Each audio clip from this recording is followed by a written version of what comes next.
Saudari-saudara yang terkasih di dalam Tuhan Yesus, marilah kita berdoa.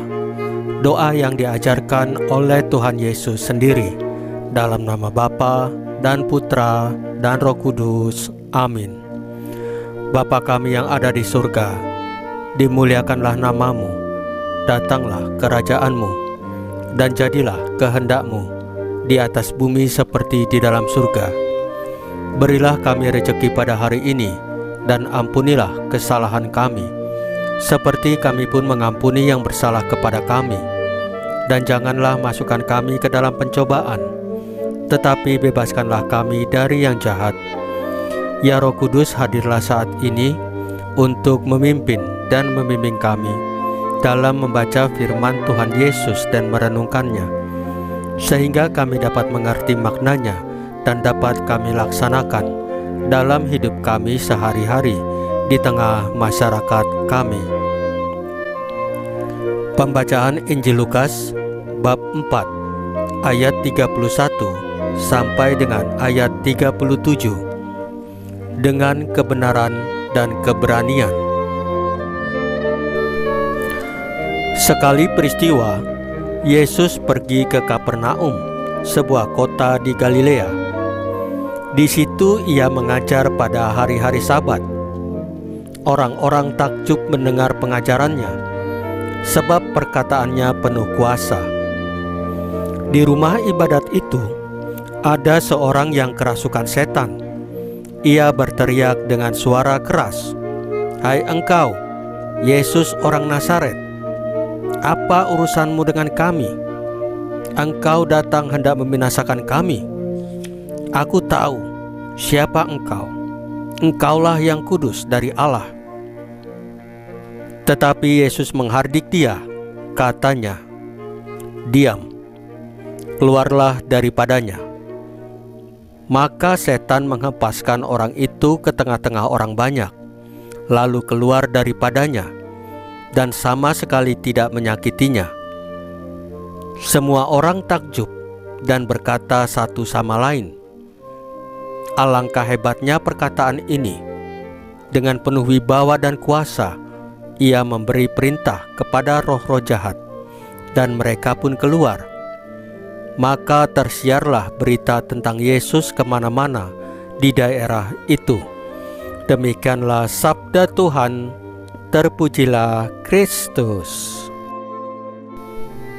Saudari-saudara yang terkasih di dalam Tuhan Yesus, dalam bacaan pertama, Rasul Paulus mengingatkan kita tentang peristiwa yang akan terjadi pada hari-hari terakhir, di mana kedatangan Tuhan akan datang dengan tiba-tiba seperti pencuri di malam hari. Oleh karena itu, kita harus tetap terjaga dan tetap dalam kebenaran, bukan dalam kegelapan. Dalam bacaan Injil, Tuhan Yesus menghadapi seorang roh jahat di sinagoge di Kapernaum. Namun Tuhan Yesus menghardik keluar roh jahat itu, dan roh jahat itu tunduk kepadanya.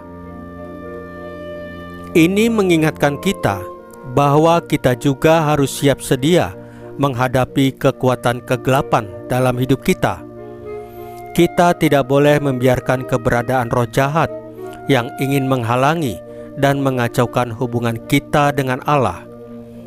Namun, kita tidak usah takut, karena di dalam Tuhan Yesus, kita memiliki kuasa yang melebihi segala kuasa kegelapan.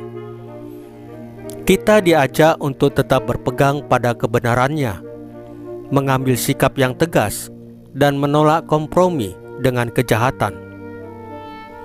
Kita juga diberi perintah untuk saling menguatkan dan menghibur satu sama lain.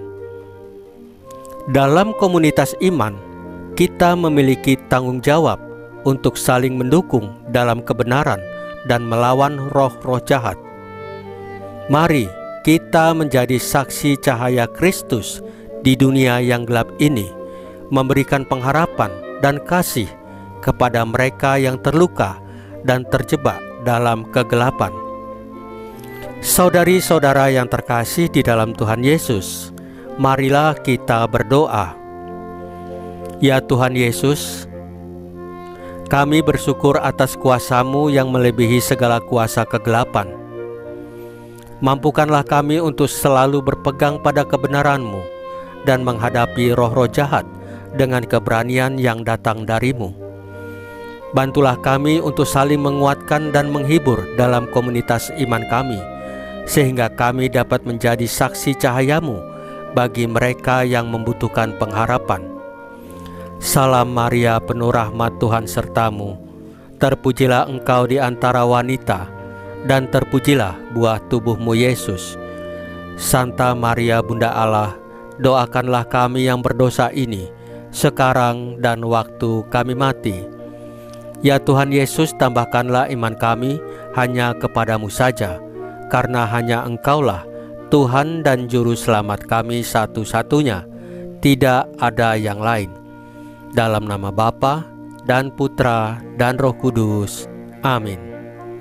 Saudari-saudara yang terkasih di dalam Tuhan Yesus, bacaan firman dan renungan hari ini sudah selesai. Tuhan Yesus memberkati kita semua.